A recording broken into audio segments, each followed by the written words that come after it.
이어서 106쪽 생물과 환경의 상호작용. 먼저 생태계의 구성 나오는데 이 생물의 구성 단계를 보면 세포를 기본 단위로 해서 체계적으로 구성되어 있죠. 그래서 구조가 기능을 결정한다라고 했는데, 그래서 구조가 같은, 즉 기능이 같은, 구조와 기능이 같은 세포들이 모여 있죠. 그 모임을 조직이라고 합니다. 그래서 동물의 조직은 이제 고등 수준에서는 4종류로 나누죠. 상피 조직, 결합 조직, 신경 조직, 근육 조직. 앞에서 언급했었죠. 이런 조직들이 서로 다른 조직들이 모여서 기관이 되고, 그 기관들이 모여서 동물의 경우에 기관계를 구성하고, 그 기관계가 모여서 한 개체, 사람 한 명 한 명, 그 개체들은 이제 사람뿐만 아니라 모든 생물들, 그 개체들은 일정한 지역에 모여 사는 경향이 있는데, 이를테면 북한산에 다람쥐들이 살고 있어. 그럼 북한산에 사는 다람쥐 집단을 개체들의 무리라는 뜻에서 개체군이라고 하고, 일정한 지역에 서식하는 동종 집단, 현재 살고 있는 그 지역은, 일정한 지역에서 지역은 정하기 나름이죠. 뭐 북한산으로 정할 수도 있고 아니면 한반도로 정할 수도 있고 이런 식으로. 그런데 현재 살고 있는이 중요합니다.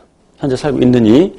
개체군은 나중에 생명과학 2에서 배울 텐데 유전자 풀이라는 것을, 즉 쥔풀을 공유하는데, 유전자 풀이라는 것은 한 개체군이 갖고 있는 유전자 전부, 한 개체군이 갖고 있는 유전자 전부. 그러니까 북한산에서는 다람쥐 각 개체들이 갖는 유전자도 있을 것이고 그것들의 전부, 이걸 유전자 풀이라고 하는데, 유전자 풀을 공유한다는 얘기는 교배가 일어난다는 얘기입니다. 개체군은 유전자 풀을 공유한다.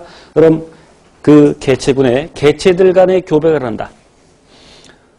그래서 현재 살고 있는이 중요한 거다. 지금도 북한산에 다람쥐가 살고 있지만 조선시대 때도 살고 있었겠죠.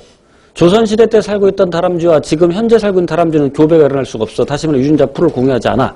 그러니까 조선시대 다람쥐는 현재 다람쥐와 동일한 개체군이다 아니다? 아니다.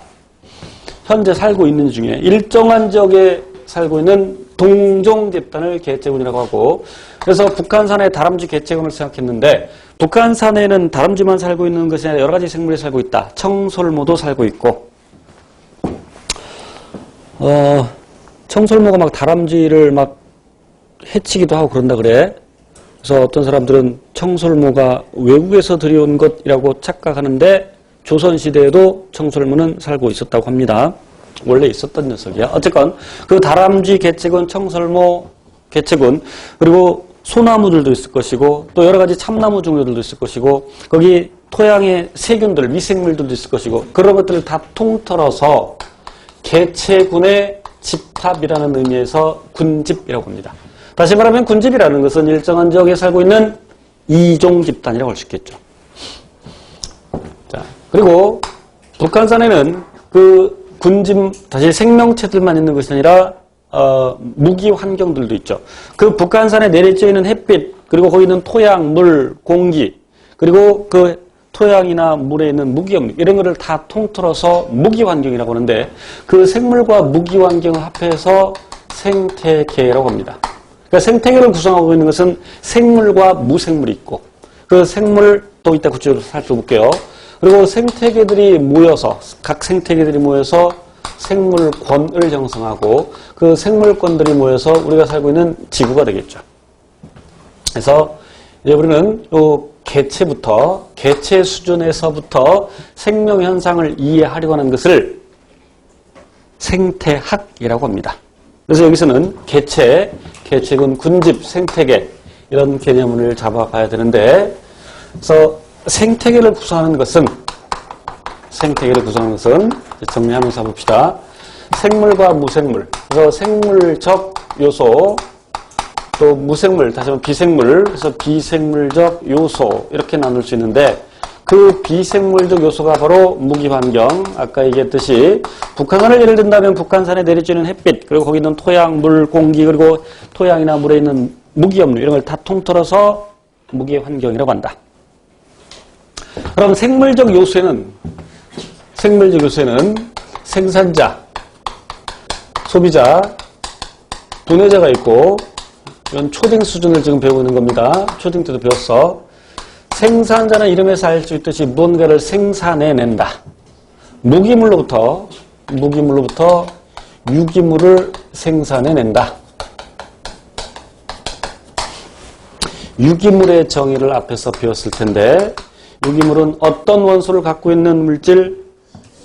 CH, 탄소와 수소를 갖고 있는 물질을 유기물이라고 하는데, 무기물인 이산화탄소로부터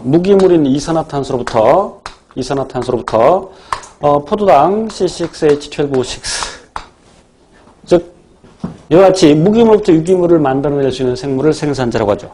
그럼 그 생산자가 이렇게 포도당을 만든다는 얘기는 꼭 광합성만 있는 것은 아닙니다. 자, 광합성 전체 반응식을 한번 써볼게요. 이산화탄소와 물을 재료로 해서 포도당을 만든다. 포도당의 분자식 C6H12O6, 그리고 부산물로서 물과 산소를 만들어내는데 저처럼 이렇게 그냥 줄줄줄 쓸 줄 알아야 돼요. 한참 생각했으면 늦어. 줄줄줄 써야 돼. 근데 왜 광합성이라고 그러냐? 광은 빛광자. 빛 에너지를 이용한다. 그래서 광합성이라고 하는 거고. 자, 그런데 나중에 곧 배울 테니까 미리 설명드리면 물을 분해해서 이렇게 산소가 만들어지고, 그리고 그러한 과정에서 그냥 보기만 해도 됩니다. 지금은 물을 분해하는 과정에서 ATP와 NADPH를 만들어내는데, 물론 수소 이온과 함께, 개수 이런 건 나중에 설명할게요. 그래서 아예 그냥 지금 미리 알아둡시다. ATP 18개 만들어지고 NADPH 12개 만들어지고, 그 말은